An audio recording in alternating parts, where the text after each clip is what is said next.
नमस्कार मित्रांनो, राज्यात मनरेगा म्हणजेच महात्मा गांधी राष्ट्रीय ग्रामीण रोजगार हमी योजनेअंतर्गत 5 लाख रुपयांच्या अनुदान मर्यादेमध्ये सिंचन विहीर योजना राबवली जाते आणि आता या योजनेमध्ये अतिशय महत्त्वाचा असा बदल करण्यात आला आहे।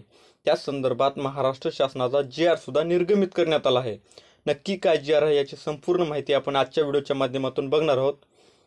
तर मित्रांनो, तुम्ही बघू शकता, राज्यातील प्रत्येक कुटुंब लखपती करण्याच्या उद्देशाने महात्मा गांधी राष्ट्रीय ग्रामीण रोजगार हमी योजनेअंतर्गत सिंचन विहिरीची कामे गतीने पूर्ण करण्यासाठी SOP म्हणजेच मानक ऑपरेटिंग प्रक्रिया राबविण्याबाबतचा दिनांक 8 जानेवारी 2025 रोजी निर्गमित झालेला शासन निर्णय आहे।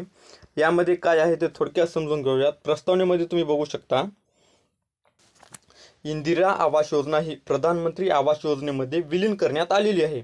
तसेच भोगवतदार वर्ग 2 ची जमीन धारण करणारे भूधारक वाचा येथील शासन निर्णयामधील महात्मा गांधी राष्ट्रीय ग्रामीण रोजगार हमी योजनेअंतर्गत वैयक्तिक सिंचन विहीर लाभाकरिता विहित केलेल्या पात्रता निकषानुसार पात्र ठरत असतील तर अशा भूधारकांची सुद्धा महात्मा गांधी राष्ट्रीय ग्रामीण रोजगार हमी योजनेअंतर्गत वैयक्तिक सिंचन विहीर लाभाकरिता निवड अनुज्ञेय करण्याची बाब शासनाच्या विचाराधीन होती। त्याच अनुषंगाने खालीलप्रमाणे शासन निर्णय निर्गमित करण्यात आला आहे। आता शासन निर्णय काय आहे ते बघा।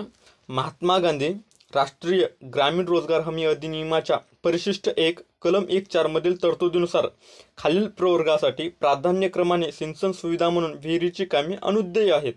यामध्ये नमूद प्राधान्यक्रम आहे बघा।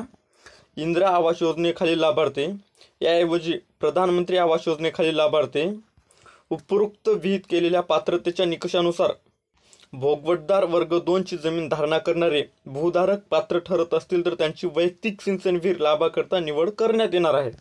अशा प्रकारचा हा शासन निर्णय होता मित्रांनो। सदर शासन निर्णय हा महाराष्ट्र शासनाच्या www.maharashtra.gov.in या संकेतस्थळावर उपलब्ध आहे, तिथे जाऊन तुम्ही बघू शकता। धन्यवाद।